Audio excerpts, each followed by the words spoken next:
여러분 안녕하십니까. 뉴스와이드 시작하겠습니다. 정치권 소식부터 짚어보겠습니다. 신용환 지방시대위원회 부위원장, 성시훈 더불어민주당 부대변인, 김철현 전 국회정책연구위원, 이준우 국민의힘 미디어 대변인 나오셨습니다. 어서 오십시오. 예. 국민의힘 상황이 아주 긴박하게 흘러가고 있습니다. 조금 전에요. 장동혁 대표가 단식을 시작했습니다. 명분은 통일교와 공천원금 쌍특검을 요구하는 명분인데 지금 왜 이 시점인지가 좀 궁금해집니다. 먼저 장동혁 대표 얘기부터 들어보겠습니다. 이재명식 정치보복 종합특검 중단하라! 동트기 전 새벽이 가장 어둡다고 했습니다. 지금이 바로 그때입니다. 저희 국민의힘은 통일교 게이트 특검과 공천 뇌물 특검을 통과시키기 위해서 개혁신당과 함께 싸우기로 했습니다. 전하람 원내대표가 일본 주자로 필리버스터를 하기 위해서 서는 순간 저는 국민의 목소리가 모이는 이곳 국회 본회의장 로텐더홀에서 특검법 수용을 촉구하는 단식을 시작하겠습니다. 오늘 국민의힘 일정이 많았습니다. 오전에는 최고위원 회의도 있었고 의원총회도 있었고 방금 전에 보신 그 영상 이후에 바로 단식에 시작했습니다. 이준우 대변인 나오셨을까 여쭤볼게요. 이 단식 결정이 언제 결정이 된 겁니까? 단식 결정 아마 오늘 결정된 것 같습니다. 예. 하지만 이제 한 일주일 전부터 단식에 대한 얘기가 나왔었습니다. 얘기는 있었죠. 예, 그때 이제 단식을 근데 그때 장동혁 대표 혼자 하느냐 아니면 개혁신당 이준석 대표랑 같이 하느냐 그런 예. 얘기까지 상당히 구체적으로 나왔었거든요. 예. 그래서 아마 본회의에 안건이 상정되면은 단식 투쟁을 해서라도 이것을 막겠다. 예. 그리고 통과가 될 가능성이 높죠. 아무래도 여당의 의석수가 많으니까요. 그렇겠죠. 그럼 통과되면 대통령실에서 이거를 수용하느냐 마느냐 이제 이 과정이 또 시간이 걸리는데 그 기한까지 고려해가지고 지금부터 단식을 해서 예. 대통령이 거부권을 행사할 때까지 단식을 하겠다. 그렇게 강한 결기를 보이기로 예. 지금 계획을 확정이 됐습니다. 지금 보시는 영상이 장동혁 대표의 라이브 생중계 영상입니다. 로텐더홀 앞에 저렇게 책상을 일단 마련해 뒀고요. 양쪽으로 이제 현역 의원들의 모습도 보이고 있습니다. 지금 뭐 방금 전부터 시작을 했으니까 오늘이 1일차가 되겠네요. 그렇죠.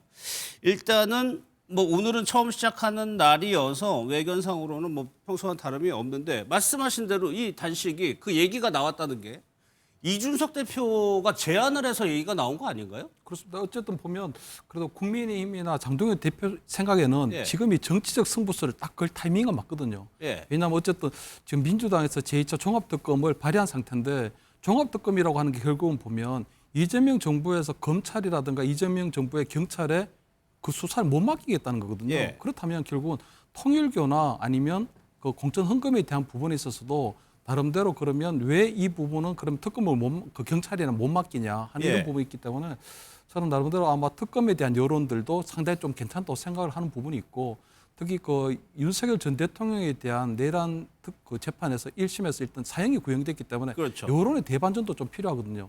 특히 통일교 특검에 대한 여론이 국민적으로 좀 나쁘지 예. 않다고 생각하는 것이 보면 어쨌든 권성동 의원이 통일교로부터 금품 수수해서 지금 구속이 된 상황인데 예. 이재명 정부의 초대 해수부 장관의 어떤 전재수 의원도 금품을 수사하고 거기다 명품 시계를 받았던 의혹이 있고요. 예. 또 통일부 장관 정동영 장관도 야인 시절이긴 하지만 통일교의 성전이 천정궁을 다녀갔다는 얘기가 있는 거거든요. 예. 거기다가 막 김병기 또 우리 초대 그 당 원내대표 같은 경우에는 공천 헌금을 받았다는 의혹에 대해서 3차례 정도의 어떤 수사가 다 무혐의 내지 내사가 종결된 부분이 있기 때문에 예. 과연 이재명 정부 하에서 경찰의 수사를 믿을 수 있겠느냐 이런 부분은 오히려 권력적 비리이기 때문에 이런 분들도 어떤 통일교 특검 또는 공천 헌금에 대한 특검을 해야 된다고 하는 그런 여론이 바탕하고 있기 때문에 예. 저는 아마 장동혁 대표가 지금 타이밍에서 이제 승부수를 걸 때가 됐다 예. 이렇게 이제 판단을 한 걸로 보입니다. 말씀하신 대로 뭐 정치인으로서 단식은 승부수입니다. 그야말로 이것이 어떤 결과를 낳느냐가 문제인데 두 분이 당내 얘기는 안 하셨는데 지금 당내 상황이 굉장히 복잡하거든요. 어제 바로 한동훈 전 대표 제명했다고 해가지고 오늘 의총에서 결정 잘못됐다, 잘했다. 난상 토론이 이루어진 상황이에요. 그날 이제 그 엊그제 사형이 구형됐잖아요. 예. 최종 선고는 아니지만 떠났다고 하지만 1호 당원으로 했던 분의 어떤 그런 위치, 무게감을 보면 진영 논리로 보면 이제 상가집 분위기가 돼야 되잖아요. 예. 그러면 상당히 무거운 분위기 속에서 어떤 상가집 분위기 이런 때는 형제자매지간에도 잘 안 싸우잖아요. 평소에 뭐 유산을 놓고 싸웠다 하더라도 그런 기간에는 잘 안 싸우잖아요. 예. 그런데 그날 딱 보고 사형 구형되고 나서 몇 시간 후에 이제 딱 전격적으로 하고 아마 큰 배경으로 보면 장동혁, 이준석, 한동훈 등등의 정치적 보수 진영의 세대 교체 이런 큰 틀에 보이지 그렇죠. 않는 이제 예. 마크의 암투랑도 관련이 있을 겁니다. 그런데 눈에 보이는 현상만으로 놓고 보면 지방선거를 앞두고 윤호개인 쪽을 표방했던 또 사형 구형과 맞물려서 왔던 이런 부분에서 어떤 한 세력이 한 세력을 제거하지 않으면 예. 정말로 이 치명적으로 또 상처를 내부적으로 입을 수 있다. 이런 것들 때문에 정말 치열한 지금 전투가 내부적으로 벌어지고 있는 거죠. 예. 그러니까 뭐를 기다리고 어떤 초상집 분위기 같은 걸 기다리고 말고 할 여유가 없습니다. 그런 가운데에서 전격적으로 제명이 나다 보니까 예. 이제 진영 대 진영에서 돌이킬 수 없는 싸움이 됐고 거기에 원로분들까지 같이 붙은 거잖아요. 그럼 보통은 원로분들의 의견을 구해서 어느 정도 절충 시도를 할 텐데 예. 지금 이 경우는 그런 절충 시도가 거의 어렵습니다. 서울시장이라든지 각 지방선거까지 맞물려서 계속 가야 되기 때문에 예. 여기서 어설피 절충했다가는 죽도 밥도 안 되는 결과를 서로 양측이 알고 있어요. 그렇기 때문에 지금 이제 갑자기 단식을 결정할 수밖에 없는 것은 예. 어떻게 보면 이제 다른 부류의 성동격서인 셈이죠. 한쪽의 관심을 그렇죠. 다른 쪽으로 이제 확 예. 돌려서 어느 정도 약간의 그 포즈죠. 이제 호흡 한번 하는 예. 이 정도. 그리고 거기서 한 가지는 이 한동훈 대표가 절차적 정당성, 법조인으로서 또 법무장관으로서 이런 부분을 굉장히 잘하는 사람이잖아요. 예. 빌미를 주게 되면 또 역공을 당한다. 이것 때문에 아마 한 텀 호흡 죽이면서 거꾸로 외부의적으로 민주당에게 특검 받아라 이렇게 이제 돌리는 이런 예. 형국으로 보여집니다. 대여 투쟁을 하겠다는 명분은 알겠어요. 그런데 지금 당내 상황이 어제 언론 뭐 제목 보겠지만 갈등이 최고조로 상하고 있는 상황에서 단식이라는 선택을 한 겁니다. 장동혁 대표도. 그러면 정치인분들 장동혁 대표 입장에서 당이 좀 혼란스러워요. 이거를 단식으로서 대표의 리더십을 확고히 하는 기회로 삼겠다 이렇게 생각할 수도 있을까요? 그렇죠. 그런 목적으로 하는 걸로 보여지고요. 사실 본인의 리더십이 흔들렸을 때 그때 한번 24시간 필리버스터를 그랬죠. 통해서 예. 뭔가 좀 입지를 다졌다라고 판단을 했던 것 같아요. 그러니까 이번에 또 단식을 하게 되면 지금 어떻게 보면 한동훈 전 대표의 제명에 대해서 전 여론이 그렇게 좋지 않다고 보고 있기 때문에 그런데 본인이 여론이 좋지 않을 때 내가 혹시 단식하고 있는데 설마 나를 공격하겠어? 공격하지 못하도록 막는 겁니다. 보통 장동혁 대표가 한동훈 전 대표를 비롯한 친한계에 대한 탄압을 할 때 아니 지금 민주당과 싸워야 되는 거 아니냐라는 얘기가 보수 진영에 나오잖아요. 근데 예. 그럴 때마다 장동혁 대표는 나 이렇게 열심히 싸우고 있으니까 건드리지 마.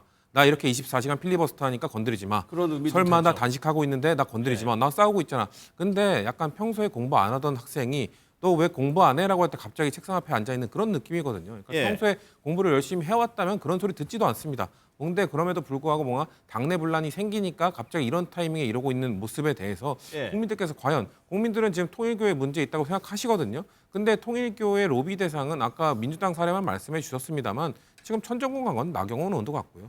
그리고 뭐 김규환 의원은 가서 노래도 불렀고요. 이런 상황에서 결국 국민의힘도 이해 당사자입니다. 예. 국민의힘이 이 특검법을 만든다면 이에 충돌이 되기 때문에 사실상 다른 야당들의 발의나 제3자 추천이나 이런 것들이 되어 있는 특검법이어야 된다는 건데 지금 예. 조국혁신당이나 진보당이나 개혁신당을 제외한 다른 야당들이 동조하지 않고 있는데 저게 힘이 실리겠습니까? 예. 결국 당내에 있는 갈등 때문에 본인에게 쏟아지고 있는 화살을 피하기 위해서 예. 단식을 하고 있다. 저희는 그렇게 봅니다. 그러니까 단식장에 앉으면 이제 기자들이 물어볼 거 아니에요. 한동훈 전 대표 어떻게 할 거냐. 문제 나는 지금 여당과 싸우고 있다. 이렇게 대답을 하면 되는 상황이긴 해요. 지금. 예. 지금 이제 방금 이제 민주당 패널 분들께서는 시선 돌리기용이다. 주로 이제 결국은 그걸 얘기한 것 같아요. 네. 근데 지금 이 특검이요.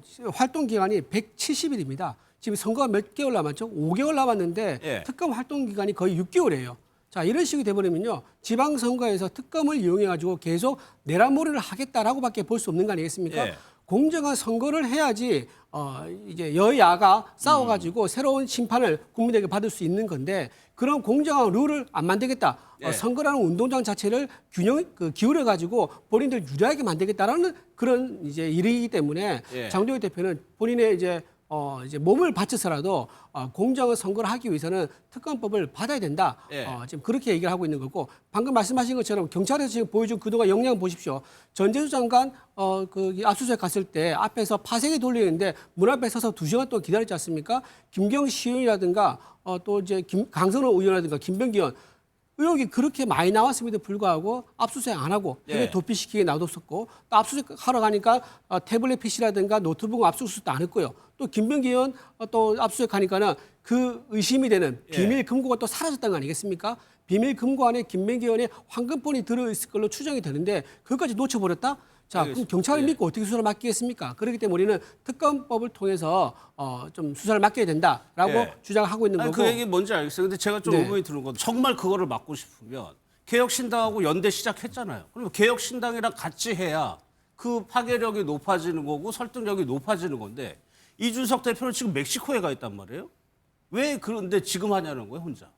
멕시코에 갔다 와서 같이 하는 방법도 있지만 지금 오늘 네. 본회의가 시작했지 않습니까? 그러니까 이준석 대표는 밖에 나가 있는 상황은 어쩔 수 없는 상황인 거고 본인은 장동혁 대표는 군대에 있기 때문에 지금 본회의에서 안건이 올라왔으니까 본인이라도 단식 투쟁하는 게 당연히 맞겠죠. 그리고 당무감사를 아마 안 볼 수 있다고 이제 그런 취지로 이제 성치우 대변인께서 말씀하신 것 같은데 일주일 정도까지는 당무를 다 볼 수가 있습니다. 일주일 지나면 사람이 근육이 빠지기 때문에 이제 걷지를 잘 못하거든요. 예. 그래서 일주일 동안은 당무를 다 보면서 한동훈 전 대표 관련된 내용이라든가 이런 예. 것들을 제대로 처리할 수가 아마 있을 것이다. 그러니까 당무감사라든가 이제 윤리 문제라든가 이런 것들에 시선을 돌리기 위해서 단식 투쟁한다는 것은 좀 예. 어불성설이다. 충분히 어느 정도까지는 당무를 볼 수 있는 상황이다. 그렇게 예. 말씀드립니다. 그러면 한번 상상을 해볼게요. 이제 단식이 어느 시점이 되면 끝나겠죠. 그게 아까 재심 열흘 줬나요? 열흘 정도. 그러면 만약 단식에 어느 정치적인 효과가 있었어요. 그럼 한동훈 전 대표 문제 처리하기 수월해지죠. 그래서 뭐 한동훈 전 대표에 대한 부분들도 분명히 아마 지금 윤리위원회에서 재민 결정이 내려졌기 때문에 예. 당내 반발이 좀 있고 그런 부분들도 상당히 정치적 부담이 되는 건 맞는 게 있거든요. 그렇기 때문에 장동혁 대표 같은 경우에는 어떤 단식을 통해서 당내 분란을 조금 지우려고 하는 그런 정치적 의도가 있다고 보이는데 예. 저는 특히 내일 지금 대통령께서 원래 정당 대표들하고 오찬 회동이 돼 있는데 거기에 대해서 저는 아마 장동혁 대표가 이재명 대통령에게 보내는 메시지도 있다고 보이거든요. 아마 내일 참석하지 않게 되면 대통령께서 왜 국민의힘의 장동혁 대표, 제1야당의 대표는 오지 않았냐 하는 부분이 되게 되면 예. 장동혁 대표가 단식을 통해서 무엇을 지금 얘기하려고 하는 부분들이 오히려 더 선명하게 대통령에게 전달될 수 있다고 생각하기 때문에 예. 아마 그런 부분을 노리고 있다고 보이고요. 특히 장동혁 대표 같은 경우는 지금 재심을 하라고 재심 기간이 끝나는 동안에는 한동훈 대표에 대한 부분들을 최고위원회에서 결정하지 않겠다고 얘기를 한 부분이 있거든요. 예. 그건 뭐냐면 결국 본인이 저는 판사로서의 어떤 직감으로 판단한 걸로 보이거든요. 예. 왜냐하면 제명이라고 하는 중징계를 할 경우에는 반드시 당사자의 소명이 있어야 되거든요. 당사자의 소명이 없으면 만약 그 상태로 최고위원회에서 의결을 해버리게 되면 무조건 한동훈 대표가 법정에 가면 이기게 되는 상황이 되기 때문에 예. 본인이 볼 때 그 재심 기간을 충분히 주면서 아마 한동훈 대표가 필요하다면 재심을 신청해라 예. 이런 뭐 시간을 좀 벌어주는 것 같은데 저는 그런 부분들도 굳이 단식을 통해서 해야 될 이유는 없거든요. 왜냐하면 재심 기간을 주는 것만으로도 예. 한동훈 대표에게는 어떤 덫이 될 수 있거든요. 왜냐하면 한동훈 대표가 재심에 응한다고 한들 한동훈 대표가 얘기할 수 있는 부분들은 익명 게시판인데 왜 이 부분이 공개가 되고 이 부분이 어떤 뭐 징계 대상이 되느냐 예. 또는 나와 관련된 또는 가족과 관련된 부분에 있어서 조작이 있었는데 왜 그 부분은 평가하지 않냐 그러지만 저는 사실상 윤리위원회에서는 보면 한동훈 대표도 인정한 그 가족들이 한 부분을 나도 나중에 알았다고 했기 때문에 실질적으로 언제 가족들이 이렇게 뭐 이 집단적으로 댓글을 달고 예. 어떻게 알았고 또 그때 당시는 어떤 조치를 했느냐 그 관리 책임에 대해서만 윤리위원회에서 물을 가능성이 높기 때문에 그 재심의 기회를 준다고 하더라도 한동훈 대표가 거기 직접 나와서 소명을 한들 예. 비슷한 결과가 만들어질 것 같거든요. 그렇기 때문에 저는 장동혁 대표가 굳이 단식을 통해서 예. 이 지금 당내의 어떤 여러 가지 한동훈 어떤 재명 결정과 관련된 부분을 정치적으로 타개할 이유는 전혀 없다. 아 그런가요? 국민의힘 상황이 지금 그렇죠. 그렇게 저는 되는 제가 건가요? 볼 때 아닌 것 같은데. 장동혁 대표가 그렇게 예. 단식을 통해서 해결해 나갈 이유는 없다. 왜냐하면 저희가 뒤에서 한번 그러면 한동훈 전 대표 제명 결정에 대한 당내 반응을 한번 저희가 볼 테니까 그때 한번 좀 설명을 해주시기 바라고. 단식만 놓고 하나 이렇게 그냥 재밌게 단식의 또 흑역사들이 있잖아요.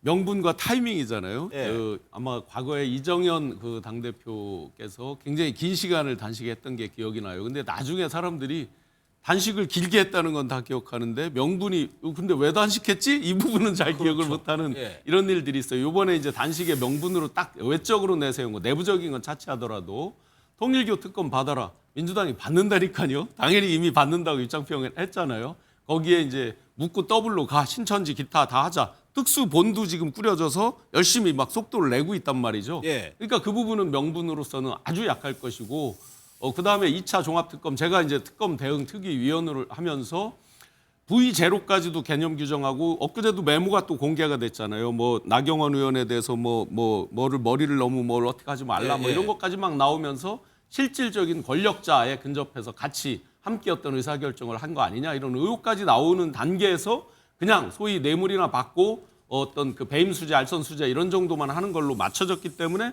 국민들이 이제 의혹이 있고 해서 결국 명분과 타이밍에 있어서 그게 놓치게 되면 나중에는 테러가 좀 어려워져요. 테러가 어려울 때는 원로들이 건강상의 이유 이런 걸로 어쩔 수 없이 빠지는 그러면 명분도 실리도 건강도 이럴 수도 있다. 예. 네, 이게 단식만 놓고 단식이라는 보면 게 그렇습니다. 중요한 게 출구 전략이 중요합니다. 어느 순간에는 단식을 멈춰야 되는 건데 장동혁 대표 입장에서도 아무런 성과 없이 단식을 멈출 수가 없는 상황이 되는데 이런 특검법을 과연 민주당에서 단식을 한다 한들 협상의 여지가 있느냐가 문제거든요. 위원장님께서 설명하신 대로 민주당은 특검을 하겠다는 입장입니다. 대신에 지금 국민의힘이 하자는 방식보다 더 확대하자. 이 위양 종교 지금 특검을 하는 것 예. 신천지 의혹도 있지 않았느냐. 신천지 의혹은 저희가 이야기한 게 아니라요. 국민의힘 당대표 출신이었던 홍준표 시장이 얘기했던 겁니다. 그걸 들여다보자는 거고 최근에 대통령께서 7대 종단 대표자들 만났잖아요. 거기서도 이 종교 문제 좀 해결해 달라. 워낙 대한민국 사회에서 종교가 받는 의심 이런 것들이 늘어나고 있는 상황이기 때문에 이거에 대해서는 대통령께서 좀 잘 해달라는 요청을 받지 않았습니까? 그럼 국민들이 느낄 때도 그래 이왕 이번에 통일교도 들여다보는 거 신천지 같은 종교도 들여다봐야 되는 거 아니야? 생각하실 겁니다. 예. 그런데 민주당이 이걸 제안을 했는데 장동혁 대표 입장에서는 신천지는 안 받아. 나는 단식을 멈출 수 없어. 신천지 포함된 특검은 받을 수 없기 때문에 못 멈출 거다. 근데 다수당은 민주당이잖아요. 만약에 민주당이 지금 특수본이 잘 하고 있기 때문에 만약에 특수본이 좀 흔들린다든지 국민적 신뢰를 못 받는 상황이 만약에 온다면 예. 그럼 민주당이 그래 그럼 안 되겠다 신천지 특검이랑 하자라고 해서 통과를 시킨다고 생각해 보십시오. 그러면은 장동혁 대표는 어떻게 할 겁니까? 본인이 반대하는 특검이라서 나는 이거 인정하지 않는다라고 계속 단식을 할 겁니까? 예. 국민들 보시기에는 어쨌거나 통일교 특검 저기 들어간 거잖아. 근데 신천지가 포함돼서 안 한다는 거야? 자기가 원하는 건 목표는 이뤘는데 왜 단식을 하고 있지? 라고 생각하시지 않을까요? 예. 또 하나 이제 단식 정치인들의 단식이라는 게 국민들이 많이 봐왔어요. 김영삼 전 대통령부터 해가지고 많이 봐왔어요. 실질적으로 이준호 대표께서 정치적인 효과를 얻기 위해서는 시간이 한참 지난 뒤거든요. 근데 김성태 전 원내대표가 단식을 했었는데 그때 단식을 8일 했었는데요. 그 결과 드루킹 특검을 얻어냈습니다. 그렇게 예. 성과가 있었던 단식도 있었잖아요.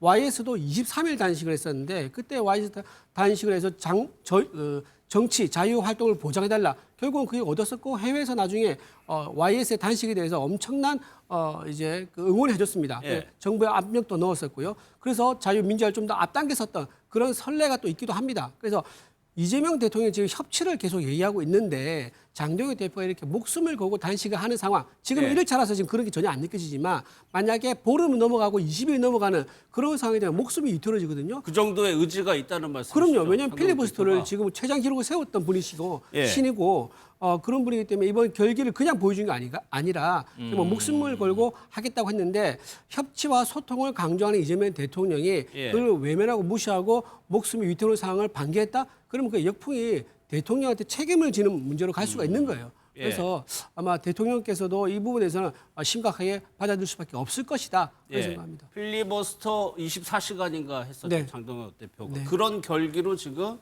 단식에 들어갔다는 겁니다.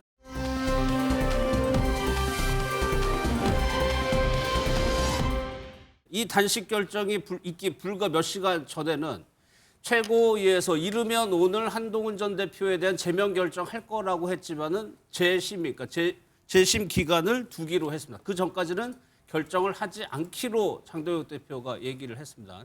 장 대표 머릿속에선 이런 좀 스케줄이 있었던 것 같아요. 그 얘기 먼저 한번 들어보겠습니다. 저는 윤리 결정이 사실관계에 부합한 제대로 된 결정이 나오려면 당사자가 직접 윤리위에 출석해서 어떤 사실이 맞는 것이고 어떤 사실은 다른 것인지에 대해서 충분히 밝힐 필요가 있다고 생각합니다. 그래서 저희 최고위원회에서는 한동훈 대표에게 제대로 된 소명 기회를 부여받아서 이 절차가 마무리될 수 있도록 재심의 기간까지는 윤리 결정에 대해서 최고위의 결정을 하지 않겠습니다. 윤리위의 결정은 이미 결론을 정해놓고 끼워 맞춘 요식행위 같은 것이었죠. 오늘 보셨다시피 윤리위에서는 어제 냈던 핵심 내용들을 두 번에 걸쳐서 계속 바꾸고 있잖아요. 그렇게 바꾸면서도 제명하겠다. 그러니까 이미 답은 정해놓은 상태 아니겠습니까? 그 윤리위에다가 재심을 신청하는 게 무슨 의미가 있을지 저는 모르겠습니다. 재심을 신청할 생각은 없습니다.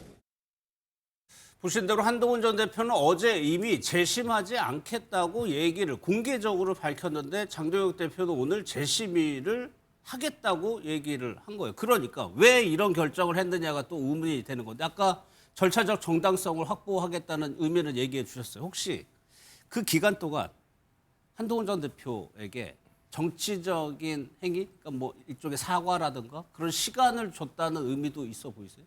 그래서 저는 뭐 이 장동혁 대표가 굳이 뭐 한동훈 전 대표를 배려할 것처럼 뭐 보이지 않거든요. 예. 다만 아마 한동훈 전 대표 측에서 보면 윤리위원회에서 어떤 제명 결정이 나고 난 이후에 어쨌든 본인의 소명 절차가 없었기 때문에 이 부분은 굉장히 부당하고 위법하다는 부분에 있어서는 재판에 가서 다투겠다고 한 부분이 있었기 예. 때문에 그리고 아마 장동혁 대표 입장에서 볼 때는 본인이 판사 출신이기 때문에 만약 그렇게 됐을 경우에 이렇게 제명이라고 하는 굉장히 중징계를 내리는 과정에서 당사자의 소명이 없었다면 이 부분은 무조건 한동훈 전 대표가 이길 가능성이 높다고 판단한 것 같거든요. 예. 그렇기 때문에 아마 한동훈 전 대표는 어차피 그 윤리위원회에 가서 제명을 결정한 그 윤리위원회 또 내가 가서 재심을 신청해봤자 똑같은 결과가 나올 텐데 나는 재심 신청을 하지 않겠다고 하는 부분은 맞기는 하지만 아마 한동훈 이 장동혁 대표 입장에서 볼 땐 그래도 재심 기간 동안에 기다려주고 예. 재심의 기회를 줬는데도 불구하고 본인의 권리를 포기했기 때문에 이 부분은 그대로 최고위원회에서 의결을 하겠다 하는 그런 식으로 들리는 거거든요. 예. 그래서 저는 아마 장동혁 대표가 한동훈 전 대표를 배려해서 한동훈 전 대표가 그 사이에 뭐 사과를 한다거나 또는 유감을 표명한다 하는 그런 어떤 전향적인 태도를 보인다고 하더라도 예. 이번 윤리위원회의 결정은 그냥 한동훈 전 대표 본인 스스로가 밝힌 것처럼 한동훈 찍어내기 그냥 이 결정이거든요. 결국은 아마 이번 지방선거에서 여러 가지 상황도 고려하겠지만 지방선거 이후에 혹시 차기 전당대회가 열린다고 하더라도 한동훈 전 대표가 절대로 차기 당권엔 도전할 수 없도록 예. 그것을 막는 데 목적이 있기 때문에 아마 저는 뭐 아마 재심 기한을 준 부분은 그냥 법적 다툼에서 아마 국민의힘이 지지 않도록 하는 그런 차원에서만 이루어진 부분이지. 그러니까 결국에는 가처분으로 가는데 가처분에서 이기기 위한 빌드업 작업이라는 그렇습니다. 그대로 아마 말씀이시죠? 오늘 최고위원회에서 의결을 했다면 이 부분은 무조건 가처분이 한동훈 전 대표에게 유리하게 인용이 될 가능성이 커졌는데 예. 어쨌든 재심의 기간을 충분히 줬다고 하게 되면 아마 한동훈 전 대표 입장에서 볼 때는 굉장히 법적으로 다투기가 이제는 조금 불리해진 상황도 열리게 됐다 이렇게 생각할 수 있죠. 뭐 아시다시피 한동훈 전 대표는 검사 출신이고 장동혁 대표는 판사 출신입니다. 모두 법에 밝은 사람들이에요. 신영환 부원장께서는 이 결정 열흘간의 시간을 준 거를 뭐라고 했어요? 예, 맞습니다. 가처분을 뭐 신청한다는 게 거의 뭐 분명해 보이고 예. 그동안에 이제 그 법원의 어떤 판례 이런 것들을 보면 정당 내부에 대한 것을 절차적 정당성 위주로 정당 내부의 어떤 결정에 대한 내용적 정당성 이런 것들은 가급적 어떤 정치적 고려나 정무적 고려 이런 거는 법원에서 안 하고 예. 절차적인 부분을 잘 지켰느냐 이 부분을 위주로 이제 주로 가처분이나 이런 거 결론을 내리더란 말이죠. 예. 그렇다고 보면 만약에 진짜 오늘 안 주고 최고위에서 어떤 결론을 내렸다 거의 가처분에서 질 겁니다. 그런데 이제 오늘 이렇게 하면서 만약에 중간에 한동훈 대표가 내가 이 정해진 열흘이 있지만 중간에도 난 안 할 거야 라고 선포를 해서 만약에 먼저 땡겨서 최고위 결정에도 가처분의 질 확률이 있어요. 그러니까 최고위에서는 열흘 기간 그 당원 당규에 정해져 있는 열흘은 다 분명히 줄 무조건 거다. 절차대로. 네, 그렇게 예. 봅니다. 그래서 가처분으로 갔을 때 인용이 되지 않도록 그렇게 아마 할 가능성 그 측면으로 이 부분을 오늘 그러면서 이제 단식에 들어간 예. 요 연속선상인 것 같습니다. 그러니까 지금 당 지도부 분위기는 제명은 그 기조가 이어가는 거죠. 네, 그렇죠. 예, 그대로 이어가는 거고요. 지금 이제 본인이 소명할 계획 없었다고 본인 입으로 얘기했지 않습니까? 예. 근데 좀 희한한 게 뭐냐면 당무 감사할 때 그때 소명 기회를 줬는데 그때 또 소명 안 했어요. 예. 근데 윤리위에서는 와서 소명하라고 3일 전에 문자를 보냈는데 3일 전에 보냈어요? 3일 전에 본인은 그 다음 날 받았다 그러거든요. 그러니까 본인 입장에서는 하루 밖에 기회를 안 주기 때문에 억울하다라는 식으로 얘기를 하는데 사실은 3일 전에 보내줬습니다. 본인이 늦게 본 거죠. 어쨌든 그런 식이 돼버리는데 이걸 나중에 가지고 소명할 기회를 안 줬다라고 주장하니까 사실상 당무감사할 때 안 나왔던 거 그럼 그거 뭐냐라고 하면서 다툴 수가 있어요. 그래도 우리가 유리하기는 하겠지만 단 1%라도 절차적 하자를 안 만들려고 그러니까 절차적 하자를 제로로 만들어가지고 가처분 신청이 왔을 때 확실한 대항력을 갖기 위해서 이번에 절차적 흠결을 완전히 제로로 만드는 그런 선택을 한 게 아니라 그러니까 우리는 열흘이나 시간을 줬다. 그렇죠. 당사자에게. 네. 이렇게 보면 성취원 대변 국민의힘 지도부의 그 의지가 얼마나 강한지 느껴집니다. 근데 이게 너무 사고를 친 다음에 수습하려고 하니까 안 될 거라고 좀 봅니다.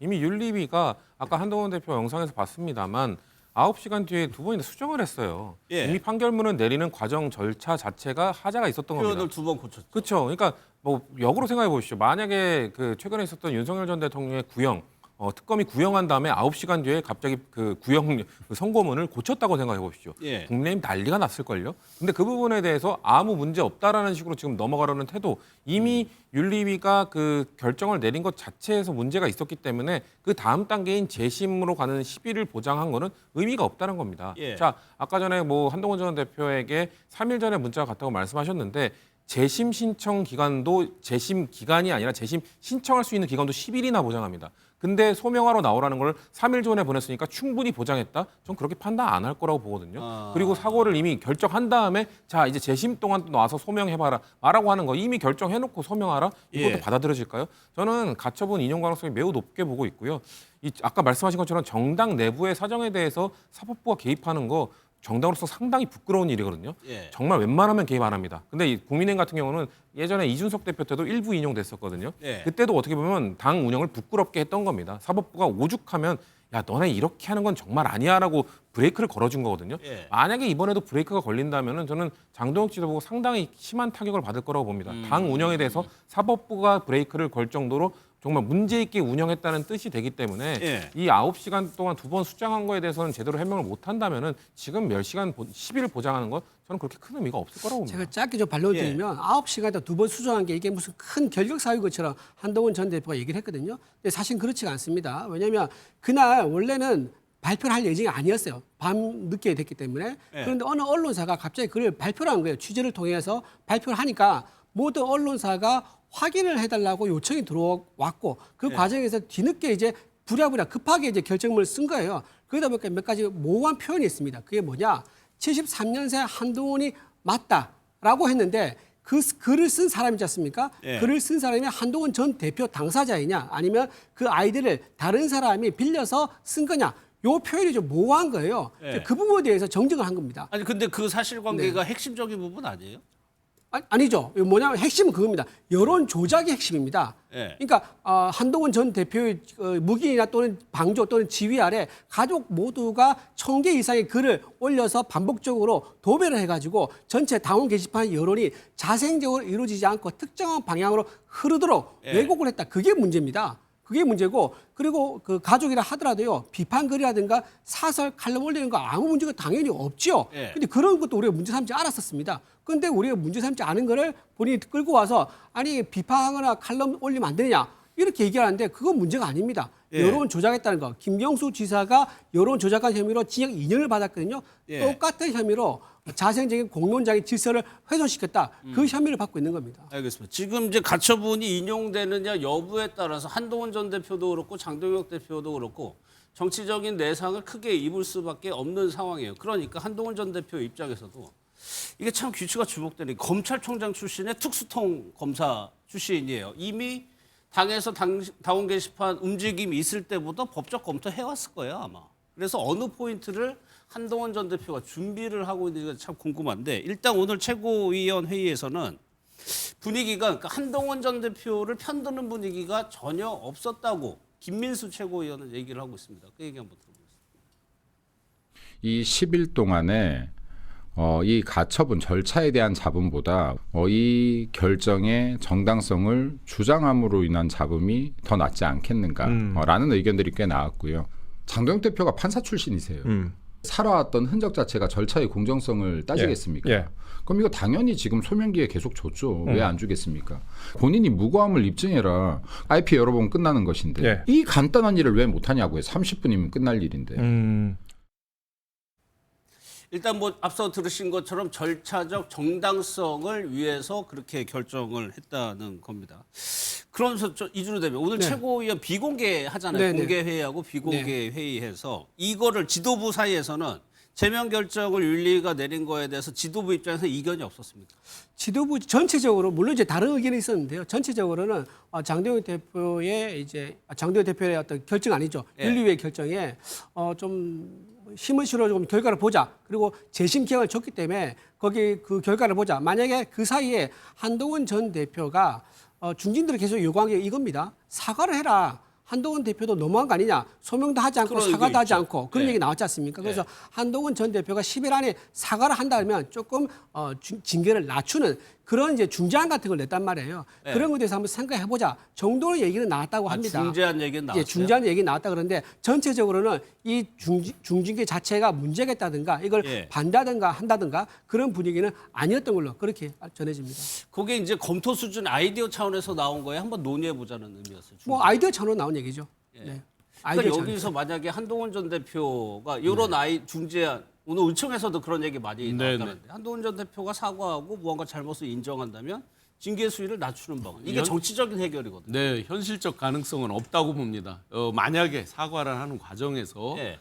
소위 유감 표명도 아닌 것이 진정한 사과도 아닌 것이 애매하게 돼버렸다. 그러면 안 하니만 못해서 또 역풍이 있을 것이고요. 한동훈 대표 입장에서.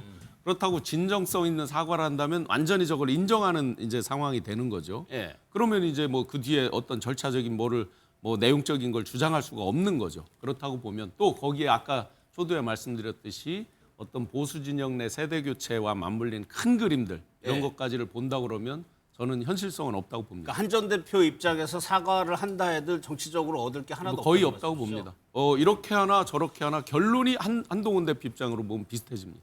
그러니까 지금 국민의힘 상황은 뭐 당권파라고 표현을 하던데 당권파와 친단계가 지금 정면 충돌하는 양상입니다.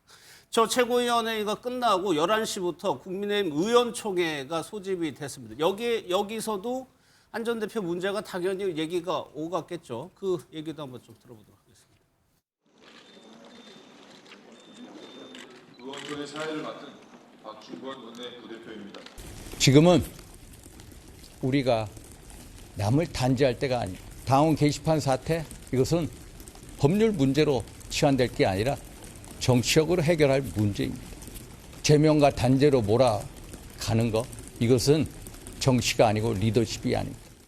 오늘 비공개 논의 시간에는 여러 의원님들이 근래의 의원총회에서는 보기 드물게 많은 의원님들께서 의견을 주셨습니다. 당원 게시판 사건에 대한 윤리위원회의 결정에 대한 의원님들께서 의견을 많이 개진하셨다 말씀을 드리겠습니다. 박규택 대변인은 이제 대변인이다 보니까 많은 의견이 개진됐다고만 표현을 했습니다. 그런데 저는 주목되는 게 윤상현 의원이에요. 윤상현 의원은 과거 친윤 주류였단 말이에요. 그런데 단죄해서는 안 된다고. 그러니까 한동훈 전 대표 측 얘기를 해준 거거든요. 그러면 당내 기류가 어떻게 되는 겁니까? 어쨌든 뭐 장동혁 대표가 당원들의 선택을 받아서 당 대표가 되긴 했지만 예. 한동훈 전 대표 같은 경우에도 어쨌든 당 대표였고 그리고 지금 어쨌든 국민의힘이 굉장히 소중한 어떤 자산이기 때문에 굳이 이렇게까지 당원 게시판 논란을 가지고 제명까지 하는 부분들은 잘못된 거 아니냐 하는 그런 얘기를 하고 있는 걸로 보이는 거거든요. 예.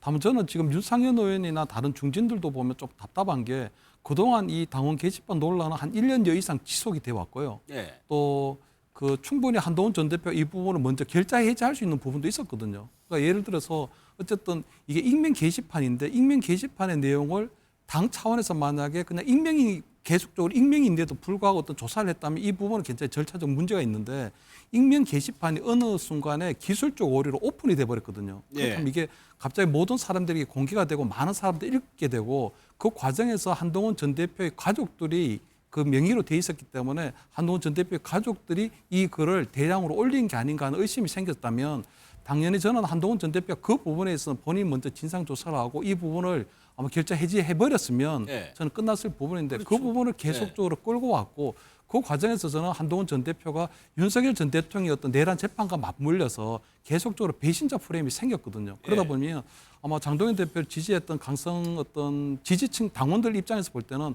한동훈 전 대표로 인해서 어쨌든 윤석열 전 대통령이 탄핵이 됐고 또 내란 재판을 받고 1심의 어떤 사형까지 구형이 되는 상황이라면 한동훈 전 대표도 이 부분에서는 책임이 있는 거 아닌가 하는 그런 얘기가 나올 수밖에 없는 부분이 있거든요. 예. 특히 아마 2016년도에 박근혜 전 대통령이 탄핵되고 이번에 윤석열 전 대통령이 두 번째 탄핵되는 상황이기 때문에 국민의힘 당원들이 이번에 윤석열 전 대통령의 탄핵이라든가 내란 재판을 보는 심정은 굉장히 조금 착잡한 상황이거든요. 그런 과정에서는 한동훈 전 대표가 탄핵의 결정이 맞았다고 하더라도 예. 본인이 어떠한 형태로 이 부분에 있어서 당원들과의 어떤 스킨십을 만들어갈 부분에 있어서는 좀 고민이 필요했던 것 같은데 예. 그 부분에 있어서 결국은 본인이 어떤 탄핵의 결정을 옳았다고 하는 그 원칙을 계속 내세우게 되니까 결국 아마 장동혁 대표를 비롯한 강성 지지층에서는 예. 아마 눈에 가시 같은 이 한동훈 전 대표에 대해서 어떤 형태로든지 배신자 응징이라고나 할까 뭐 이렇게 진행된 부분이 있는 그러니까 거거든요. 보수 강성 지지자는 당원 게시판 문제가 아니고 탄핵에 찬석했던 그 문제가 그래서 문제라는 거기에 대한 저는 인식이라는 뭐이 거죠. 당원 게시판 이거는 하나의 구실이고 예. 빌미라고 이때 생각이 되는 거죠. 거기다가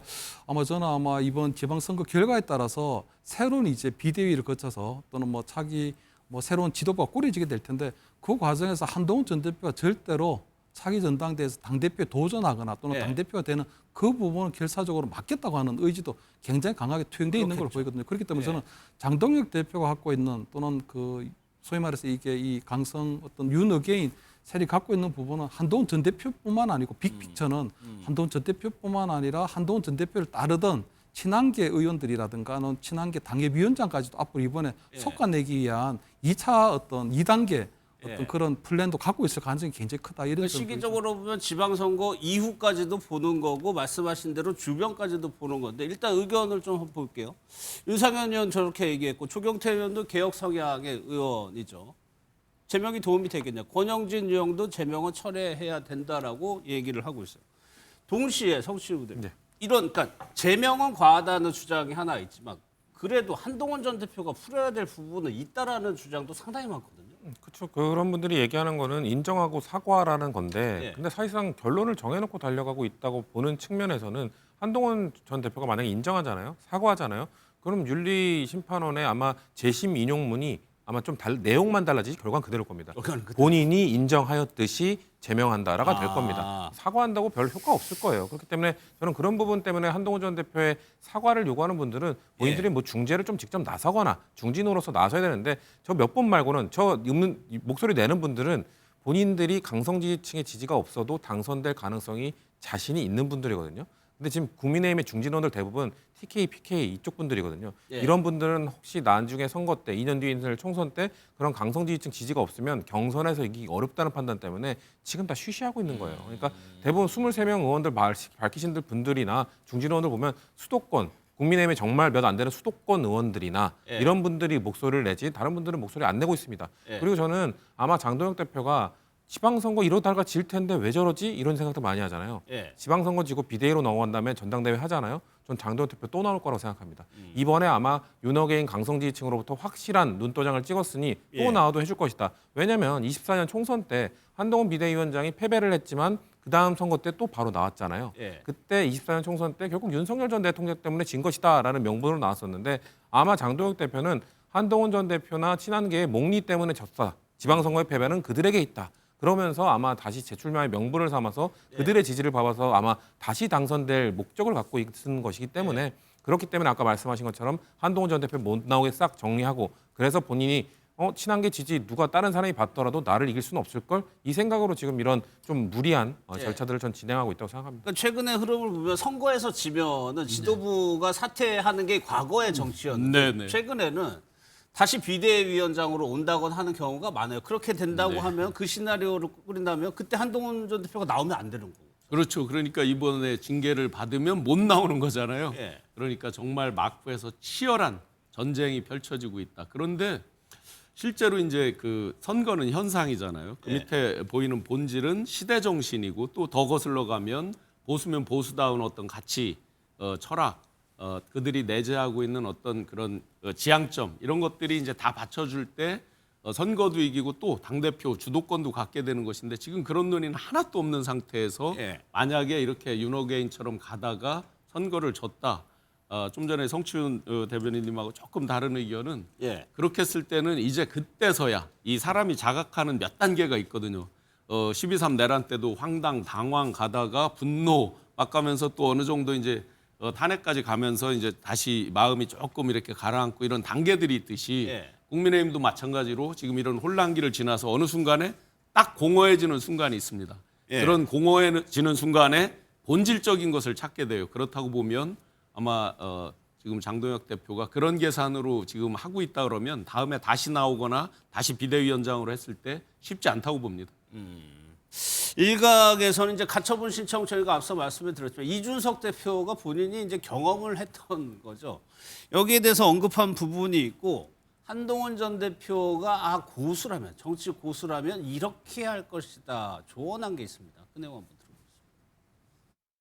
지금 한동훈 전 대표는 그냥 당원의 신분이니까 다툴 거는 이제 징계 내용밖에 없는데 징계 내용은 들어가는 순간 우선 결과 바뀌기 힘들고 2 지금 이 사건에 대해서 드러나지 않았던 사실들이 더 드러날 가능성이 있습니다. 내가 한동훈이라면은 고수라면은 오늘 오전이 가기 전에 둘 중에 하나를 할 것이다. 창당 선언 또는 무소속 서울시장 출마 선언. 한동훈 대표 무소속 출마 전혀 가능성 없고요. 그리고 저희가 탈당해서 신당 만들고 하는 일 없어요. 이 당의 주인은 저희고요. 보수를 대표하는 국민의힘을 바로 세울 사람들은 한동훈 대표 그리고 건전한 우리 당의 중도적 세력들 이분들이 당을 다시 살릴 겁니다. 이준석 대표가 물론 뭐 유사 출신은 아닙니다. 막 경험자거든요. 국민의힘에서 그때 뭐 하고 가처분 내고 그랬죠 본인이. 그래서 결국에는 결과를 못 뒤집었단 말이에요. 예. 그렇게 되면 또 이준석 대표가 얘기하는 게 가처분 법원에 가게 되면 드러나지 않는 사실이 나올 수 있다. 그게 리스크가 될 수 있다고 얘기하는 것 같아요. 네, 이 부분은 어떻게 생각하세요? 그거 상당히 상식적이고 예. 맞는 말입니다. 그리고 이렇게 만약에 가처분 신청 가게 되지 않습니까? 예. 거기서 기각이 돼버리면요.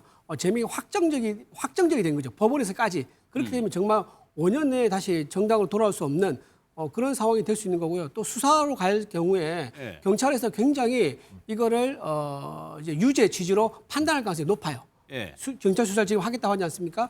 73세 한동훈이 실제 한동훈인지 아니면 한동훈 73세 한동훈 아이들 빌린 제3자인지 이거를 수사를 통해서 밝힐 수 있다고 그랬는데 예. 그 수사까지 가게 되면 나중에 한동훈 대표가 법적 책임을 질 수 있는 상황까지도 될 수 있는 거죠. 그리고 지금 이준석 대표가 창당 얘기를 했는데 예. 창당은 사실 불가능하죠, 현실적으로. 힘들죠. 왜냐하면 지금 근데 그럼에도 불구하고 저희가 한 이유가 뭐냐면은 예. 이준석 대표는요 이런 방법을 얘기해서 은근히 군부를 떼서 이렇게 한번 해봐봐라고 떠미는 것 같아요. 그러니까 저는 궁금한 게 이 말이 이준석 대표가 진심으로 하는 얘기냐, 어느 평론의 입장에서 한 얘기냐, 아니면 그런 의도를 가지고 한 정치적 공학으로 계산하면요. 예. 지금 국민의힘과 개혁신당이 연대할 가능성이 되게 높습니다. 예. 토의고 특검법 처리도 연대를 하고 있는 거고요. 나중에 이제 민생 문제나 경제 문제 그리고 선거에 가까워질수록 연대할 가능성이 높아지겠죠. 예. 그러면 이준석 대표가 우리 당에 들어올 가능성도 있게 됩니다. 그럴 가능성까지 염두에 둔다 그러면 본인의 공간을 넓게 잡는 게 한동훈 대표가 있을 때일까요? 아니면 없을 때일까요? 당연히 한동훈 대표가 없을 때 본인의 공간이 더 넓어지겠죠. 겹치니까. 그렇죠. 그렇기 때문에 아마 한동훈 대표가 없는 그 상황을 본인이 더 선호할 수밖에 없습니다. 예. 그렇기 때문에 탈당해서 창당해라라고 본인이 이제 권유를 할 수 있는 거죠. 예. 아니면 무소속으로 아예 서울시장 나가버려라. 그래야지 내가 들어가면 더 정치적 공간이 넓어진다. 예. 그런 계산을 본능적으로 아마 했을 수가 있다 생각됩니다. 그래서 이준석 대표가 이 얘기를 하면서 고수라면 네네. 이라고 이 얘기를 붙인단 말이에요. 저도 그 부분을 주목해서 봤는데요. 이준석 대표는 정치공학에 상당히 능합니다. 그렇죠. 어떤 그 나이나 정치적 연조를 다 떠나서 정치공학에 상당히 능합니다. 고수라면 조언을 한다면 해놓고 고수라면 나는 고수다 그 얘기잖아요. 그러면 이준석 대표가 예를 들어서 조언한다고 한 내용 중에 최종적으로 이득을 보는 사람이 누구냐라고 보면 딱 한 사람 귀결된 사람이 있어요. 바로 이준석입니다.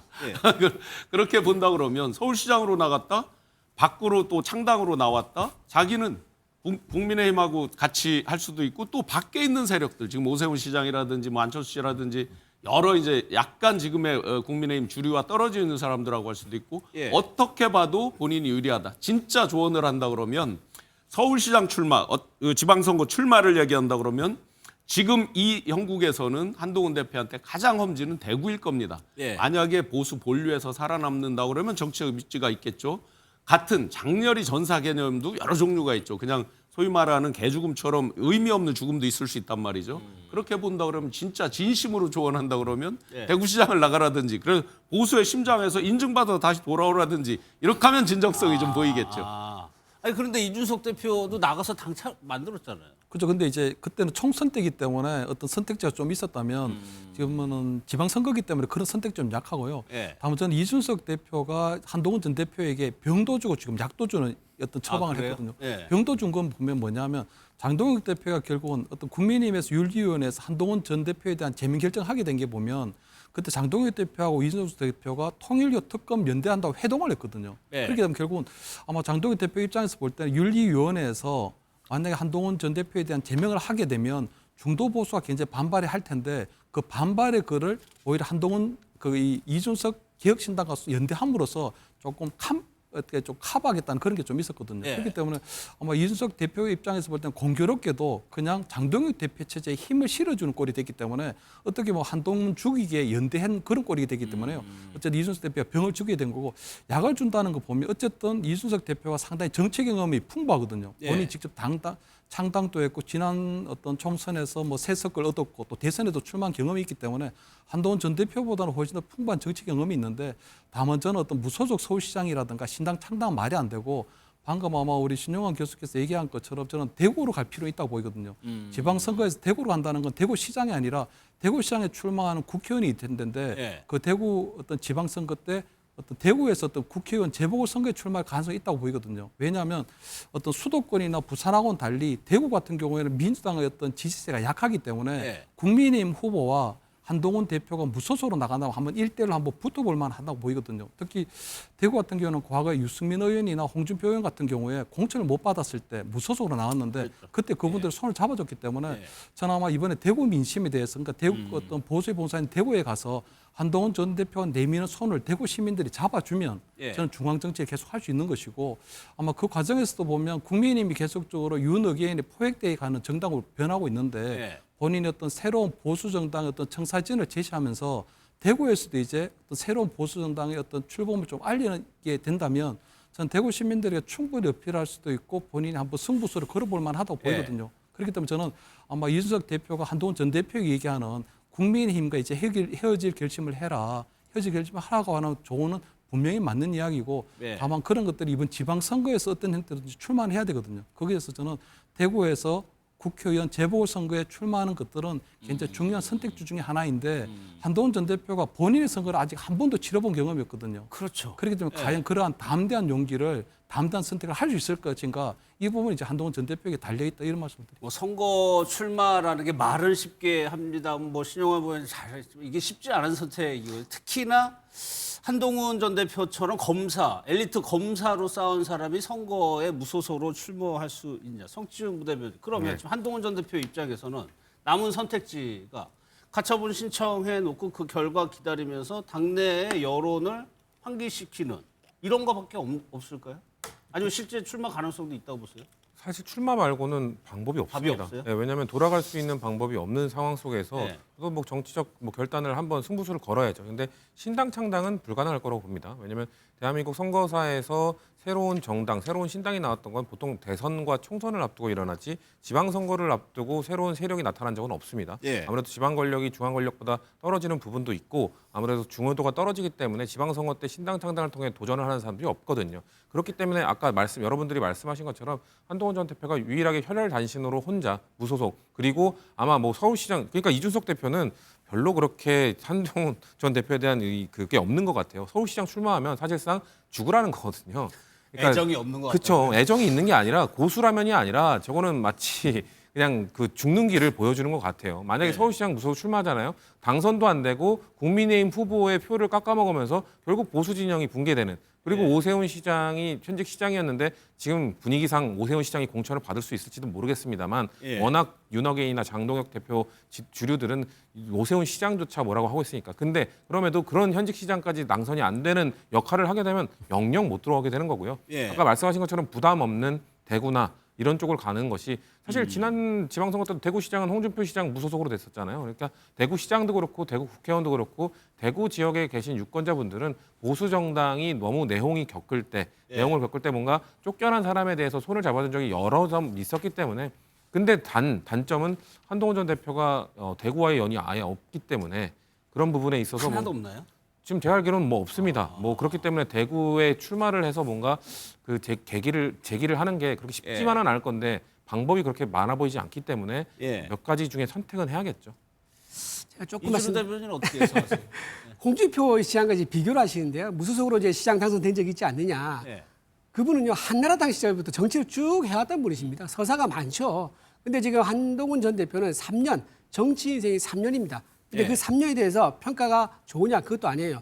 비대위원장 시절에 선거를 총괄했지만 참패했고요. 또 당대표가 됐지만 보궐선거에서도 졌습니다. 어쨌든 선거에 본인이 총괄했던 경험 둘 다 진 적이 있었기 때문에 과연 이렇게 짧은 3년 정치 경험 가진 사람이 대구에 간다 한들 대구 시민들에게 선택을 받을 수 있을지 좀 의문이 들고요. 그렇다 그러면 서울을 노릴 수 있습니다. 서울에 만약에 현역 의원이 서울시장 출마한다고 보궐에 생겼을 경우에 서울 연구니까요. 그렇죠. 서울 연구니까 또 무소속 나갈 수 있거든요.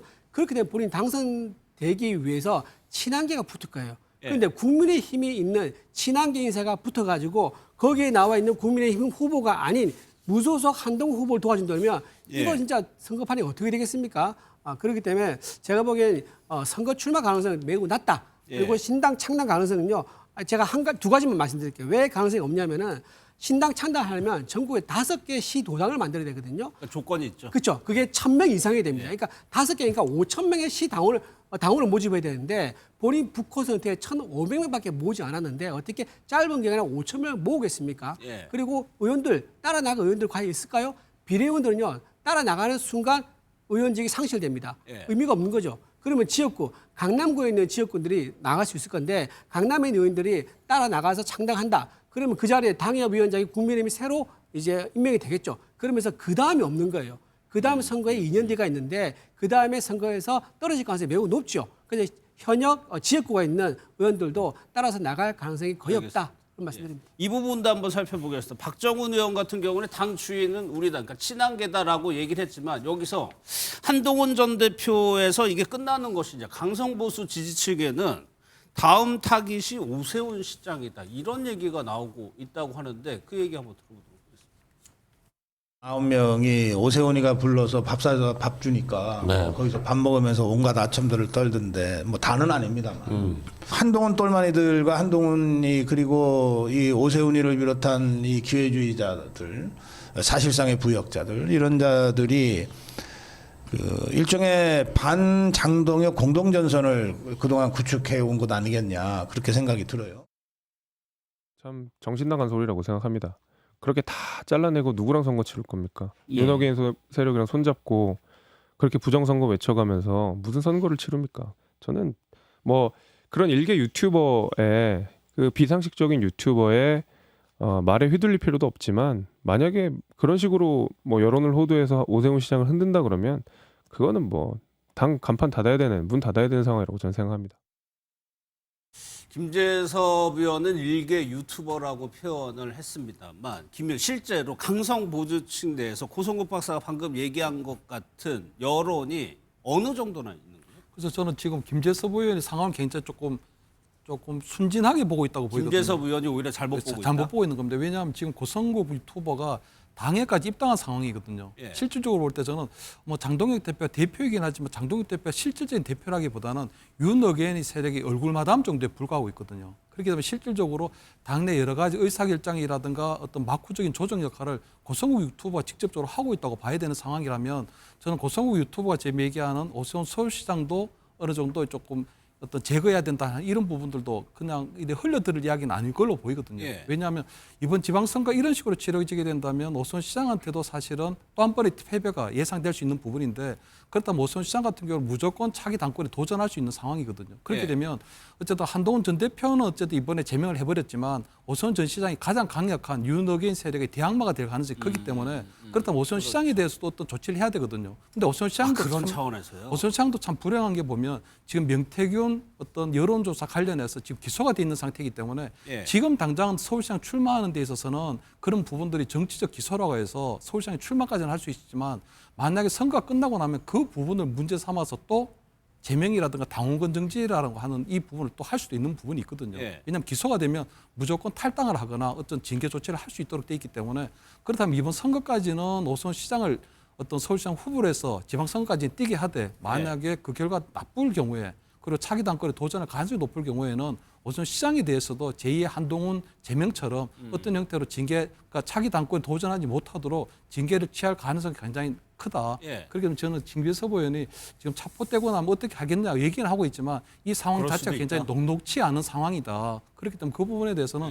조금 전략적인 고민이 좀 필요하지 않을까 저는 이렇게 보입니다. 근데 이준호 대변인 만약에 경선을 통과해서 본선에 올라가서 시장 선거를 해서 될 수도 있는 거잖아요. 그러면 강성지 씨 생각은 아예 본선 진출을 못하게 해야 된다는 거예요?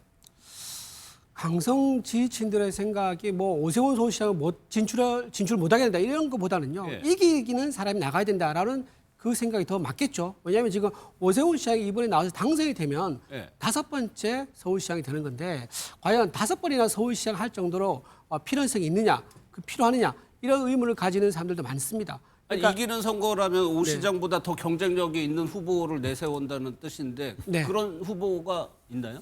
후보 그러니까 경선을 해서 그런 네. 후보를 내세워야죠. 뭐 지금 당장 이제 거론되는 후보는 이제 나경원 의원 정도가 거론되고 있는데요. 예. 오 시장하고 나경원하고 막상 경선 붙지 않습니까? 지난번에 사실은 경선을 하게 되면 나경원 후보가 사실은 이기겠다는 얘기가 있어요. 왜냐하면 여론조사를 할 때 예를 들면 이제 답을 안 하는 사람 있지 않습니까? 2명 중에 1명을 골라라라고 했는데 답을 안 하는 이제 응답자가 있으면 답을 할 때까지 계속 물어봤다는 거예요. 질문을. 근데 그렇게 네. 하면 여론조사가 부정확하게 되거든요. 그렇게 해서 나경원 후보가 졌다는 얘기가 있는데 근데 이번에 다시 여론조사 붙이면 어떻게 될지 그건 알 수가 없는 거죠. 왜냐하면 그래요? 서울시 같은 경우는요. 지금 여론조사를 하게 되면 네. 전국에서는 이제 국민의힘과 민주당의 차이가 좀 나긴 합니다만 서울시에서는요. 좁게 납니다. 좁은 상황이기 때문에 선명한 이제 후보가 나온다 그러면 오히려 더 가능성이 있지 않을까 싶은 그게 생각이 당심 듭니다. 70% 그게 확정이 되면 더 유리해지는 거죠. 더 나경원 후보보다 유리할 수 있죠. 네네. 이런 상황을 신종 부위원장 실제 이런 실현 가능성이 있다고 보세요? 실제로 이제 그 기존 2021년 9월에서 10월 경선이 있었잖아요. 윤석열, 홍준표 경선이 있었고 예. 또 올해 당대표 경선 이런 것들을 쭉 보면 단기에 여론조사를 5대5로 했을 때 역선택 방지 조항 넣고 7대3으로 했을 때 역선택 방지 조항 넣고 했을 때 집단적, 조직적 특히나 당내 이제 경선이잖아요. 그러면 집단적, 조직적 이런 부분이 강한 분이 단기의 위력을 발휘할 수 있거든요. 실제 홍준표 전 대표가 일반 여론에서는 10.6 정도를 이겼었는데 압도적으로 졌죠. 합쳤을 때 이제 당내에서 단기에 세게 올라오면서 물론 그때 이제 특정 종교의 어떤 개입 이런 설도 이제 계속 나온 거지만 마찬가지로 지금 이제 7대3으로 했을 때 단기에 조직을 동원할 수 있는 그런 사람 지금으로 보면 어쨌든 장동혁 대표 세력 또는 뭐 나경원 의원 쪽이 그런 쪽에선 더 강해 보이는 거잖아요. 현재로 보면 그렇다고 보면 실제 그런 결과가 나올 수도 있겠습니다. 아 그래요. 네.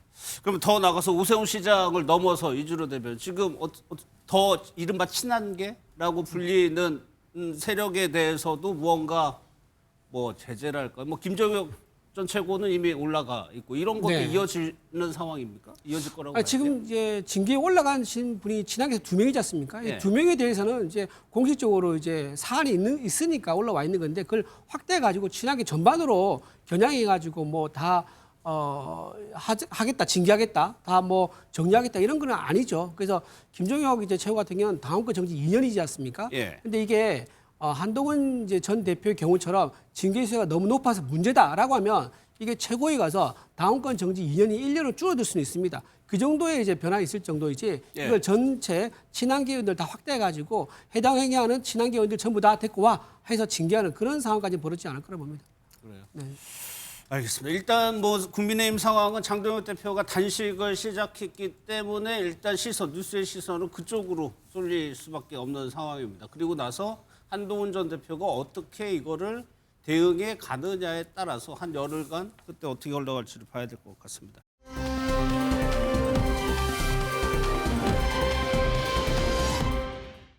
다음은 이제 다른 현안들도 하나씩 좀 짚어보도록 하겠습니다. 먼저 김병기 의원 관련한 내용인데 글쎄요. 폭로가 계속해서 좀 이어지고 있습니다. 이번에는 그 동작구 부의장이 쓰는 이제 카드가 있죠. 뭐 이른바 법카라고 하는 카드를 글쎄요. 이게 일단 주장입니다. 선결제를 해놓는다는 거예요. 이거 카드로 선결제를 해놓으면 김병기 의원의 가족들이 와가지고 이거를 사용해 왔다라고 주장을 하는 겁니다. 성실 부대님, 글쎄요. 이게 뭐 그렇게 큰 금액단 닭발집인가요? 네, 맞습니다. 글쎄요. 실제로 이렇게 됐을까요? 일단 그 결제 그 단위가 보면은 10,000원 단위로 너무 딱딱 끊어지는 결제 단위들이 있기 때문에 예. 실제 뭐 닭발집의 메뉴는 뭐 1,000원 단위의 메뉴들이 있기 때문에 이거는 사실상 선결제나 후결제를 한 거다. 누군가가 다른 사람이 먹기 위해 금액이 뭐 몇백 원 이렇게 그쵸. 끊어지는 게 아니고 딱 끊어져서. 딱 끊어졌다는 거는 뭔가 한 번 가가지고 뭐 한 몇십만 원 걷고 뭐 20만 원 긋고 15만 원 긋고 이런 다음에 다른 사람이 사용했다는 증명 아니겠느냐라는 얘기가 나오고 있기 때문에 예. 다만 그것이 뭐 김병기 전 원내대표의 가족들이 사용했는지를 확인을 해야 하는 거죠. 수사나 그렇죠. 이런 것들이 이루어져야 되는 것이기 때문에 다만 이런 부분들이 지금 김병기 전 원내대표가 이 닭발집 말고도 사실 그 우리가 녹취록을 이미 듣지 않았습니까? 예. 안 사람이 좀 사용한 것 같아라고 얘기를 하면서 그 관련된 그 증거인멸 지시를 했다는 증언이 나온 상황이고 또 그 부의장으로 하여금 안 사람이 갔다는 그 사모가 갔다는 음식점에 그 친구가 가서 그러니까 그 부의장이 가서 마치 자기가 그 음식점을 다녔던 것처럼 예. 사후 조작을 하려고 했다라는 그 내용도 이미 나왔단 말이죠. 그렇기 때문에 그런 상황 속에서 닭발집 건이 또 나오니까 그럼 이것도 뭔가 근거가 있는 것 아니야라고 볼 수도 있을 것 같습니다. 그래서 예. 김병기 전 원내대표가 이것에 대해서 뭐 적극적으로 해명을 하지 못한다면 이 건까지 포함이 되겠죠. 이미 나와 있는 건만으로도 기초의회 부의장의 카드를 부적절하게 사용했기 때문에 매우 큰 범죄입니다만 예. 이것까지 추가된다면 더 심각한 것으로 확대될 걸로 생각이 됩니다. 예, 일단은 사실 무근이라고 밝히고 있습니다. 또 하나 JTBC 보도 보면은 이제 수산시장 얘기가 나오는데 김 의원님 이게 이제 김병기 의원이 수산시장 관계자가 얘기를 한 겁니다. 친구들 한 10명씩 데려와서 먹는다는 거예요. 그럼 한 100만 원 정도 나오는데 이거를 수산시장 관계자들이 계산을 했다라고 일단 주장을 하고 있는 상황. 이것도 좀 비슷한 맥락이네요. 맞습니다. 그러니까 지금 뭐 굉장히 김병기 뭐 전 원내대표 관련해서는 계속적으로 좀 지저분한 이야기들 계속 나오고 있는 예. 부분이거든요. 어쨌든 닭발, 그다음에 뭐 해산물 먹는 이런 부분들 보면 좀 굉장히 째째하고 결국은 본인이 국회의원이기 때문에 노량진 그 어떤 수산시장에 가서 노량진 주식회사에 지역구죠. 지역구니까 그 예. 지역구에 가서 어떤 해산물 같은 거를 친구들을 대접하는데 결국은 본인이 국회의원이라는 직위를 이용해서 결국은 그 분들이 대납시킨 거나 마찬가지 부분이거든요. 예. 그렇게 되면 이런 부분들은 아마 본인이 아마 강압에 의해서 했다 그러면 이 부분에 대해서는 별도의 어떤 처벌을 받게 되는 거고요. 아마 노량진 주식회사에서 이 부분에 대해서 접대를 했다면 이건 뇌물이라든가 또는 부정한 청탁으로도 이어질 수 있는 부분이 있는 거거든요.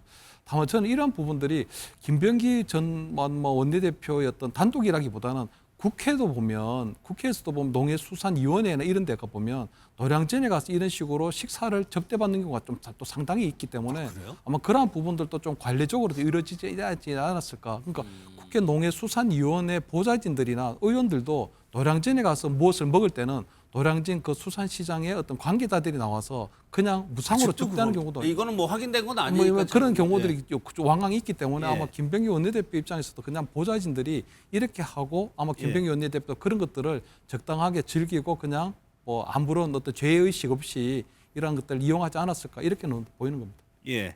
그래서 이제 경찰이 수사를 하고 있습니다. 어제 강제 수사에 돌입을 했는데 이게 압수수색이 이제 2달 만에 의혹이 제기된 지 2달 만에 압수수색이라 늦었다는 지적 많이 나오고 있죠. 그런데 신용호 변호사님 이제 금고 얘기가 네. 계속 나와요. 그러니까 김병기 그러니까 이것도 전 보좌진이 증언을 하는 겁니다. 네. 1m짜리 금고가 있는데 당연히 금고가 그렇게 크다 보니까 여기 뭔가 있을 거라 그렇죠. 생각할 수가 있죠. 근데 못 찾았단 말이에요. 실제 이제 김건희 씨 그 압색할 때 그 가족들 할 때 뭐 금고에 뭐 금거부기가 있었는데 뭐 어떻게 예. 했다 이제 이런 것들 때문에 국민들이 트라우마가 분명히 있습니다. 그 지금 금고에 있을 것으로 추정되는 게 이제 수많은 녹취 그리고 전에 썼던 뭐 폰 이런 것들이 이제 의심이 되는 거죠. 뭐 돈에 대한 부분도 당연히 또 그 의심 범주에 들어가 있을 거고요. 그렇다고 보면 지금 경찰이 이제 강력히 수사 의지를 피력하고 있기 때문에 예. 요즘 CCTV 이런 것들이 다 발달돼 있으니까 이동 동선 이런 것들까지 명확하게 체크를 해서 국민들에게 의혹이 없도록 밝히는 게 이제 가장 급선무겠죠. 그렇죠. 금고를 만약 빼냈다면. 네, 당연히 그렇게 해야 된다고 보고 민주당 입장에서도 아직은 이제 밖으로 안 나간 상태잖아요. 그렇게 보면 2차 종합특검 이런 것들은 강력한 도덕적 바탕 위에서 상대를 재단하는 이런 일이잖아요. 예. 그렇기 때문에 스스로 민주당 수로움을 되찾으려면 이런 부분에 대해서 단호하게 대처해야 될 것이고 정당도 예. 또 사법기관은 일체 정치적 정무적 배제, 그런 평가를 배제를 하고 법에 의해서 철저하게 수사하는 게 맞다고 봅니다. 예. 그런데 김병기 의원이 뭐 아시다시피 국정원 출신이고 이게 의혹이 제기된 지가 한참이 지났기 때문에 과연 이주로 되면 여기에 만약에 금고에 무언가를 넣었다면 그거를 빼서 다른 데 옮겨놨을 가능성도 있는 거니까. 그렇죠. 네.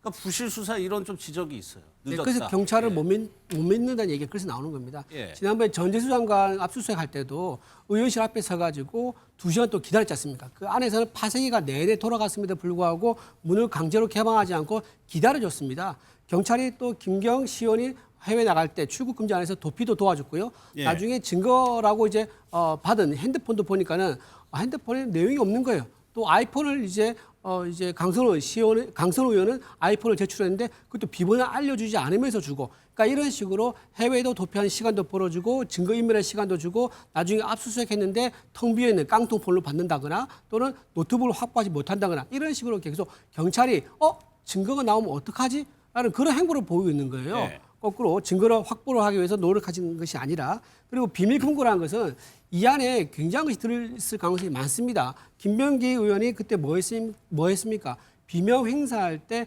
행동 대장 역할을 했다고 많이 알려져 있습니다. 따라서 그 당시에 당 대표였던 이재명 당 대표와 통화를 했을 내용이 상당히 담겨 있을 거예요. 전화기에. 예. 근데 전화기라든가 또는 녹취했던 녹음기라든가 그런 것들을 아마 이 금고에 보관했을 가능성이 있거든요. 예. 그래서 이 금고에는 단순히 뭐 배우자가 가지고 있는 보석이나 골드바 이런 게 아니라 정치판을 흔들 핵폭탄급 녹음기라든가 또는 이제 휴대폰, 황금폰이라든가 이런 게 들어있을 가능성이 대단히 높기 때문에 이 비밀 금고를 찾는 것이 가장 우선순위다 생각합니다. 예. 김병기 의원이 뭐 당에서도 핵심적인 역할들을 많이 했기 때문에 뭐 그런 추측이 나오고 있는데, 그럼에도 불구하고 김병기 의원은 탈당 얘기는 아직까지 나오고 있지 않죠. 관련해서 이제 당 안팎에서 여러 가지 의견들이 나오고 있습니다. 그 얘기 한번 들어보겠습니다. 좀 신속한 결론이 나야 된다라고 하는 그런 입장은 가지고 있습니다. 그러나 당사자로서의 어떤 방어 권리 최대한 보장이 돼야 되기 때문에 당 대표의 비상징계권이 발동되는 그러한 상황은 없으리라 생각을. 정치인은 자기 생각이 중요한 게 아니라 국민의 생각이 중요하잖아요. 네. 그래서 김대중 대통령도 억울해도 국민이 의심하면 나가라. 나가서 해결해라. 즉 수사를 철저히 받아서 결백이 입증되면 돌아오면 되는 거예요. 다 자진 탈당하기를 대부분 바랐는데 혼자 뭐가 두려워서 저러는지 저렇게 뭐 얘기 들어보니까 하루에도 몇 번 왔다 갔다 한대요. 상당히 혼란스러워한대요. 본인 자신이 굉장히 어떤 그 공포심 같은 게 있는 모양이에요. 이렇게 내쳐지는 거에 대한.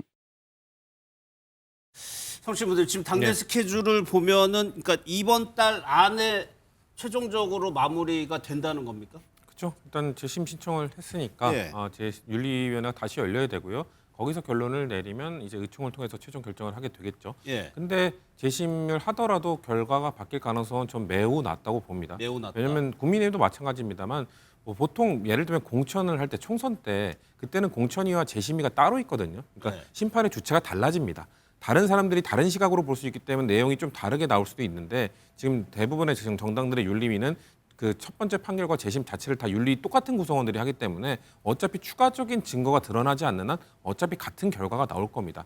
그렇기 때문에 저는 윤리심판원에 다시 재심이 들어갔다는 건 기간이 좀 길어졌을 뿐이다. 다만 이런 건 있을 수 있죠. 아까 박수현 대변인께서도 말씀을 하셨습니다만 비상징계권에 대한 당내 요구가 있는 이유는 이게 하루라도 연기가 될수록 당의 부담이다. 이재명 정부의 부담이다. 그러니까 당대표가 좀 결단을 내려줘야 되는 것 아니냐 이런 얘기들을 하는 건데 사실 의원들은 그런 생각을 하는 것 같아요.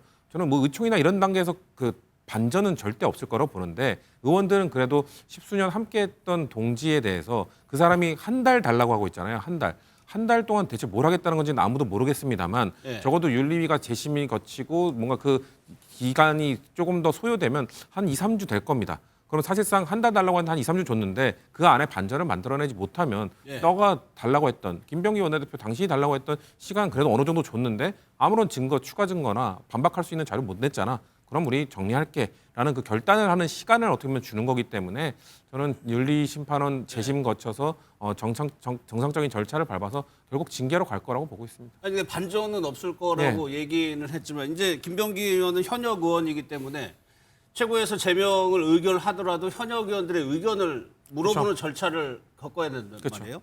뭐 그 상황에서 앞서도 공천에 여러 차례 관여를 했었고 현역 의원들이 김병기 의원을 제명해야 된다는 판단을 해야 되는데 거기에 대해서 반전이 가능성이 굉장히 낮아요. 만약에 그런 거에 대해서는 사실 야당에서도 막 의혹, 음모 이렇게 얘기하면서 막 아까도 뭐 황금폰 이야기 하시는데 있지도 않은 거에 대해서 그냥 그런 게 있었으면 좋겠다는 식으로 말씀을 하시는데 예. 만약에 그런 게 설사 존재한다고 칩시다. 그렇게 했을 때 김병기 원내대표가 전 원내대표가 그 의원들이 의총에서 뭔가 표기를 하더라도 안 보이게 비공개로 할 거거든요. 그러면은 누가 이거를 얘기했는지 누가 나의 그 출당에 동의했는지 알 수가 없어요. 그럼 그냥 다 까버릴 겁니까? 본인이 갖고 있는 거를 선택적으로 뭔가 공개할 수도 없는 상황에서 결국 김병기 원내대표가 뭔가 갖고 있다 하더라도 압박이 안 먹힌다는 거예요. 그렇기 때문에 저는 그건 사실상 무용지물이라고 보고 의원들 입장에서는 이 정도 시간 한 달에 조금 못 미치는 시간 줬는데 반전 못 만들어냈으면 어쩔 수 없는 거야라고 생각을 할 거기 때문에 저는 그 반전이 없다고 보는 겁니다. 그러면 김병기 의원은 왜 탈당 이렇게까지 주변에서 얘기를 하는데도 나가지 않고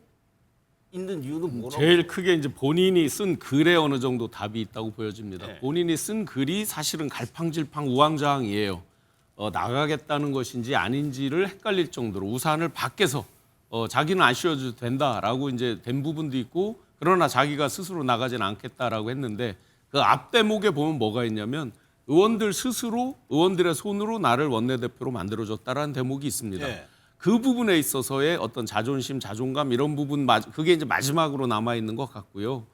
그것 때문에 더 버티는데 이제 일각에서 얘기하는 대통령과의 어떤 그런 관계들 이런 부분은 전혀 이제 근거가 없는 상태에서의 주장인 거죠. 예. 당시에 뭐를 했기 때문에 어떨 것이다. 그냥 그렇죠. 일단 아예 어떤 단초가 나와서 얘기를 한다 그러면 일말이라도 그걸 이해를 하겠지만 완전히 근거가 없는 의혹이기 때문에 그거는 지금은 논할 단계나 가치는 없고요. 본인의 어떤 그런 부분 때문에 사실 매일매일 터져나오는 이 속에서 본인도 나가지 않을 수 없다는 건 어느 정도 알 거라고 저는 생각을 해요. 그렇겠죠. 정치적 감각이 예. 어쨌든 있는 분이니까. 그리고 가장 중요한 거 민주당에서 많은 당원들 민심이죠. 그야말로 민심과 당심이죠. 많은 분들이 너는 나에게 모욕감을 줬어. 이런 부분이 지금 굉장히 강해요. 단톡방을 보면 그래서 민주당스러움을 회복하라라고 하는 당원들의 목소리가 정말 큽니다. 그 부분을 결국 의원분들도 방치하지 못할 것이다라고 저는 생각합니다. 예. 저는 그 김병기 원내대표가 저렇게 버티는 이유는 가족을 좀 보호하려고 하는 것 같거든요. 아, 가족? 왜냐하면 당에서 지금 나가게 되면 본인에 대한 수사뿐만 아니고 본인의 배우자도 수사를 받아야 되고요. 장남 같은 경우도 취업 청탁 의혹이기 때문에 조사를 받아야 되고 차남 같은 경우에는 숨 쉴 때 또 편입 의혹이 있기 때문에 또 조사를 받아야 되거든요. 까딱 잘못하다가는 본인의 판단으로는 이거 잘못하다가는 조국 사퇴로 한다. 그때 조국 사퇴 때도 보면 그때 가족 우리 아들 딸 그거 입시 비리 때문에 다 수사를 받았던 것처럼 까딱 잘못하다가는 진짜 대통령이 평소에 얘기하는 그 폐가 망신이 될 수 있는 부분이 있기 때문에 본인이 저는 일단 계속적으로 민주당이 버티면서 대통령의 결정, 대통령의 입장을 조금 기다리는 걸로 보이는 거거든요. 그렇기 때문에 아마 지난번에 원내대표 사퇴할 때 보면 그때 대통령이 3박 4일로 방중을 했었고 이번 또 1박 2일로 방일을 하고 돌아오셨기 때문에 저는 이제 최종적으로 청와대 입장이 나오게 되면 본인이 어떤 형태로 이제 떠날 준비가 되어 있지 않을까. 다만 김병기 전 원내대표 입장에서 볼 때는 경찰 특수본에서 수사를 했는데 지금 뒤늦은 압수수색을 하고 거의 깡통 수색을 한 거나 마찬가지거든요. 이런 식으로 만약에 경찰 특수본이 수사를 한다면 본인이 나름대로 어떤 믿음을 갖고 탈당할 가능성도 있다고 보이거든요. 그렇기 때문에 저는 김병기 전 원내대표가 청와대하고 어떤 입장의 조율 그리고 대통령의 어떤 결정이 나오고 나면 본인 나름대로 이제 스스로 아마 먼저 탈당하는 그런 길을 선택할 수도 있겠다 하는 이런 말씀을 드립니다.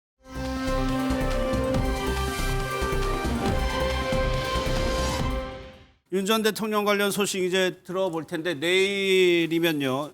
1심 선고가 나오게 됩니다. 이 부분에 대해서 법원이 생중계를 허용을 했습니다. 그러니까 과거를 돌이켜보면 다 보수 진영의 대통령이시네요. 박근혜 전 대통령, 이명박 전 대통령 선고 중계된 것처럼 내일도 윤 전 대통령에 대해 생중계로, 그러니까 딜레이는 조금 있습니다.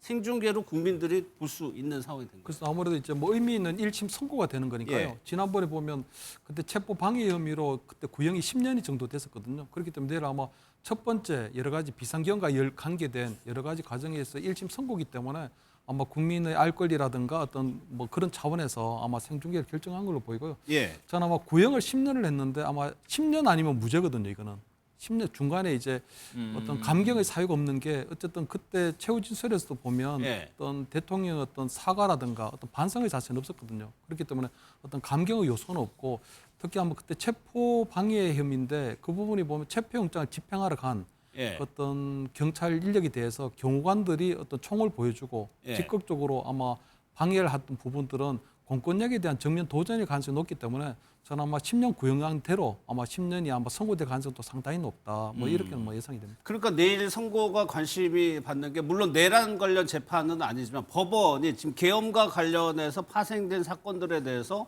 어떻게 보고 있는지 하고 계엄에 대해서도 어느 정도 간접적으로는 판단이 나올 수 있기 때문이거든요. 그렇죠. 사실 윤석열 전 대통령 측에서는 그렇기 때문에 이 선고가 내란 재판보다 먼저 나오면 안 된다고 사실 계속 주장을 해왔던 거잖아요. 그럼에도 불구하고 이렇게 먼저 판결이 나오는 것. 근데 앵커께서 말씀하신 것처럼 이미 사법부의 전반적인 분위기는 헌법재판소에서 파면 결정을 했을 때부터 이 비상계엄에 대한 위법적인 부분들을 상당 부분 인정을 한 것이기 때문에 판결이 나오는 건 뭐 형량의 문제나 이런 부분에 영향을 미칠 뿐이지 사실상 재판 결과는 저는 유죄 쪽으로 이미 가닥을 잡고 있다고 보고 있습니다. 그렇기 때문에 저는 이번 내일 재판이 결과가 나오는 것도 부담 없이 내란 재판 결과와 상관없이 먼저 나올 수 있다고 보는 것이고요. 그렇기 때문에 윤석열 전 대통령 측에 이 계속해서 주장하고 있는 이런 것들은 사실상 목리에 가깝다고 보고 있습니다. 그러면 지금 국민의힘에서는 선고 때까지 별다른 입장 없었잖아요. 내일 선고 나오면은 지금 입장 내일 준비하고 있는 거예요? 예, 선고 결과에 따라서 입장이 아마 나올 거라고 보입니다. 전혀 입장은 뭐 모든 국민이 주목하고 있는 사안인데 구형 때까지는 안 했죠, 지금까지. 그래도 안 했죠. 예, 안 했고 선거 나오면 이제 할 것 같은데 뭐 당의 공식적으로 어떤 대변인 논평이 나오기보다는요 아마 지도부 입장에서 짤막하게 입장을 내지 않을까 싶은 생각이 좀 듭니다. 그러면 이번 선고하고 내란 재판 선고도 조금 다르게 보는 측면이 있습니까? 아니면은 첫 선고니까 여기에 좀 방점을 찍고. 첫 선고라고 이제 뭐 관심이 많이 가긴 하죠. 근데 내란 재판부랑 완전히 좀 다른 재판입니다. 성격이. 뭐 거기는 사형하고 무기 말고는 뭐 선고할 게 없는 거고요. 이거는 체포 방해이기 때문에 형량이 굉장히 비교할 수 없을 만큼 작을 수도 있고 무죄 가능성도 배제할 수 없죠. 왜냐하면은 그때 이제 영장이 나왔을 때 영장 쇼핑했다는 얘기가 나왔지 않습니까? 체포영장이 발부될 때까지 법원을 찾아다닌 거 이거 하나. 그리고 영장 한번 기각됐으면 기각된 사유를 포함해서 재영장을 청구해야 되는데 그때 영장 기각된 거 사유를 포함하지 않고 영장을 청구했었거든요. 그러니까 체포영장 가지고 대통령실에 왔는데 그 영장이 적법하게 발부된 게 아니라 그러면 우리는 인정할 수 없다라고 나름대로 항명할 수 있는 권한도 인정받을 수 있는 거예요. 따라서 내일 선고 결과 좀 지켜봐야 된다 생각합니다. 일단 내일 선고가 나면은 뭐 선고양, 뭐 무죄, 뭐였습니다. 따라서 장동혁 대표에게 또 다시 시선이 갈 수밖에 없어요. 장동혁 대표는 지금 단식을 들어가고 있기 때문에 또 어떤 입장을 낼지도 궁금해집니다. 구형 때요. 그러니까 윤 전 대통령이 실소, 좀 헛웃음을 보였죠. 이걸 두고 좀 다양한 해석들이 나오고 있는데 먼저 어떤 해석들인지 한번 들어보도록 하겠습니다. 국민은 비극적 역사가 반복되지 않도록 다시금 전두환, 노태우 세력에 대한 단죄보다 더 엄정한 단죄가 필요함을 실감하게 되었습니다.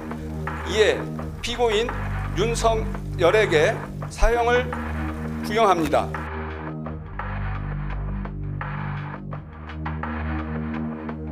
지금 윤석열 전 대통령도 저게 참 가짜다. 자기는 지금 무죄라고 생각하고 내가 한 게 무슨 놈은 내란이고 이런 마음에서 저는 저 미소가 나오지 않았나.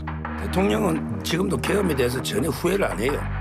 그러고 그 본인이 떳떳하게 당당하게 했으니까 웃을 수가 있고요.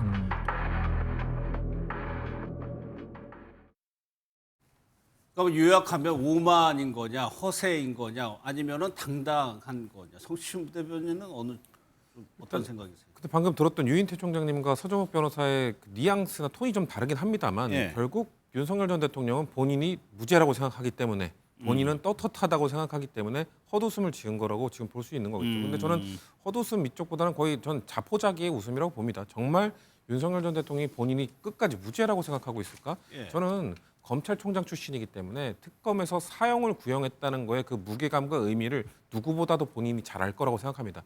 그래서 본인이 재판 과정에서 어떻게든 사형 구형이 아닌 그 밑으로 끌어내려서 구형 정도는 무기징역으로 한 다음에 그 다음에 뭔가 판결에서 더 끌어내릴 그런 목표를 갖고 재판을 진행을 해왔을 텐데 예. 결국 본인이 재판을 받는 동안 해왔던 그 하나의 목표가 사실상 사형 구형으로서 다 그냥 무너져 내린 거거든요. 그렇기 때문에 예. 저는 자포자기의 웃음이 더 컸다라고 저는 보고 있습니다.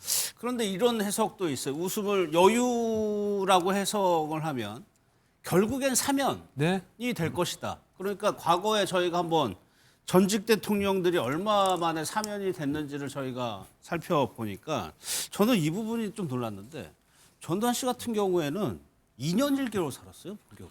그러니까 저는 아마 그 윤석열 전 대통령이 마지막에 이렇게 웃음을 하는 걸 보면 아마 저는 40년 전 본인이 대학생 때 그때 모의법정에서 전두환 비상계엄에 대해서 그때 사형을 구형했던 그 오버랩이 됐다고 보이거든요. 그때 당시에는 아마 전두환 어떤 비상계엄에 대해서는 본인이 대학생으로서 검사 역할을 하면서 구형을 했는데 그 내용을 좀 안다는 얘기죠. 40년이 지금은 실제 법정에서 본인이 오히려 40년 구형을 받는 피고인의 입장이 있었기 때문에 아마 그런 과정에서 저는 허탈 웃음이 좀 나왔다고 보고요. 방금 얘기하신 것처럼 저는 어차피 본인이 이번에 사형이 된다고 하더라도 어차피 몇 년 지나지 않아서 본인이 사면될 거다는 이런 생각을 갖고 있는 걸로 보이거든요. 과거에 전두환, 노태우, 그다음에 이명박, 박근혜 전 대통령 모두가 다 어느 정도 그 상징적인 의미만 있었지 실제적인 수용 기간은 몇 년이 되질 않았거든요. 그렇기 때문에 본인이 이번에 그냥 차라리 사형 언도를 받으면 내가 주장해왔던 계몽령 비상계엄, 대국민 메시지 비상계엄 이러한 것들에 대한 어떤 명분을 충분히 살리고 본인이 한 3, 4년 정도만 더 고생하다가 나오면 사면을 해줄 거다. 어차피 아마 이재명 정부에서 아마 사면이 되지 않으면 차기 대선에서 새로운 보수 정권이 들어서게 되면 어차피 국민통합의 명분으로 나를 사면시켜 줄 거야라는 것들도 기대감들도 충분히 갖고 있다고 생각하거든요. 그렇기 때문에 저는 아마 지금 민주당에서 계속적으로 내란죄에 한해서는 사면권을 제한한다는 부분들을 지금 법률안을 발의할 것처럼 보이는데 그러한 것들이 헌법상에 보장된 대통령의 사면권을 제한하는 위헌적인 또 법률이 될 수도 있는 부분이 있거든요. 그렇기 때문에 저는 아마 이번에 그런 부분에 있어서 이 내란죄에 대한 사면을 어떤 식으로 또 제한할 것인가 그리고 대통령이 전반적으로 그냥 어떤 법원의 결정을 무력화시키는 그런 사면권 어떤 형태로 좀 어떻게 제한을 국민 통제를 할 것인가 아니 이런 부분에 있어도 좀 논의가 조금 있어야 되지 않을까 저는 이런 말씀을 좀 드립니다. 실제로 복역 기간을 보면은 노태우 전 대통령도 3년이 안 돼요. 2년 2개월. 이명박 전 대통령 2년 8개월. 박근혜 전 대통령이 가장 길었는데 4년 9개월. 그러니까 5년 아니면은 전직 대통령을 다 사면 풀려났다는 얘기입니다. 지금 막 사형이니 무기니 해가지고 굉장히 결국에는 이렇게 될 것이다. 이것은 민주당 내에서도 이런 분명히 알고 있는 분들 많을 거예요. 이 부분은 좀 어떤 분위기인가요?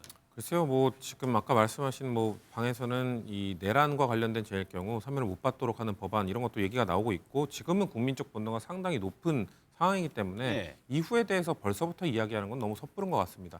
아마도 실제 저희가 생각하는 뭔가 사형 판결 최종 확정까지 나온 이후에 복역이 시작되고 그 연수가 쌓여갔을 때 아마 저는 국민들의 여론이 있을 거라고 생각합니다. 국민들께서 최고형을 받았고 상징적인 판결을 받았고 그리고 뭐 근데 문제는 뉘우치는 과정이 있어야 되는데 지금까지 윤석열 전 대통령은 물론 재판 중이니까 재판 결과가 나오기 전이니까 결국 물러설 수 없다라는 태도를 견지하고 있습니다만 혹시 이 판결을 받은 이후에 뭔가 사과를 한다든지 뭐 이런 태도가 바뀌었을 때는 국민 여론이 저는 조금 흔들릴 가능성도 있다고 보기 때문에 그건 그때 가서 국민 여론을 보면서 판단하는 문제지 벌써부터 윤석열 전 대통령도 야, 나 사형 선고해봤자 어차피 몇 년 뒤에 나올 거야. 그래서 웃는 거야. 이렇게 보기에는 그래도 사형 구형을 받은 사람이 그런 생각으로 웃음을 지었을 거라고 저는 생각하지 않습니다. 알겠습니다.